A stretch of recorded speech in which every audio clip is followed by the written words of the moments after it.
जय hospital आता doctor अफसर शेख यांच्या मार्गदर्शनाखाली 6 मार्च पासून सुरू 24 तास वैद्यकीय सेवा, casualty, ICU, OT, general ward, special deluxe room, lab, X ray सह अन्य सुविधा उपलब्ध। सोलापूर ग्रामोद्योग सहकारी तेलंगणा संस्थेचा 6 एकरचा भूखंड अक्कलकोट रोड येथे अनेक वर्षापासून आहे। 1998 साली त्यावेळच्या संचालकांनी महालक्ष्मी डेव्हलपर्स यातील 4.5 एकरावर सभासदांच्या जागेवर युनिट बांधून द्यावं, उर्वरित 2.5 एकर जागा डेव्हलपरनं विकसित करावी असा करार केला होता। मात्र महालक्ष्मी डेव्हलपरनं 2009 पर्यंत काहीच केलं नाही। तेव्हा संस्थेने हा ठराव करार रद्द केला, कुल मुक्त्यारही रद्द केला। यामुळे डेव्हलपरला 6 एकर जागा देण्याचा प्रश्नच उद्भवत नाही। तरी देखील काही तत्कालीन संस्थेचे संचालक महालक्ष्मी डेव्हलपर्स आणि लोकमंगल मल्टीस्टेट संस्था या जागेचा खरेदी व्यवहार करत आहेत।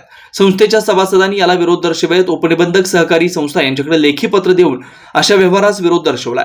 संस्थेच्या काही सभासदांनी आज पत्रकार परिषद घेऊन या प्रकरणी जागा हडपण्याचा प्रकार सुरू आहे तो तातडीने थांबवावा, चुकीच्या पद्धतीने हा व्यवहार करणाऱ्यांवर फौजदारी स्वरूपाचे गुन्हे दाखल व्हावेत अशी मागणी केली। सोलापूर ग्रामोद्योग सहकारी तेलंगणा संस्थेची संचालक मंडळ मुदत संपलेले याच्या तातडीने निवडणुका घ्याव्यात अशी ही मागणी केली। या पत्रकार परिषदेत माजी संचालक गंगाबाई कलशेट्टी, जयकुमार मंठाळकर, सतीश कारिमुंगी, अशोक मलशेट्टी, श्रीशैल बोराळे, मनोज कलशेट्टी आदी उपस्थित होते। Shri Markandey butterfly garden montessori English medium school play group ते 4थी पर्यंत सीबीएसई पॅटर्नच्या शिक्षणासाठी आजच प्रवेश घ्या। मोबाईल क्रमांक 8668 34 49 79।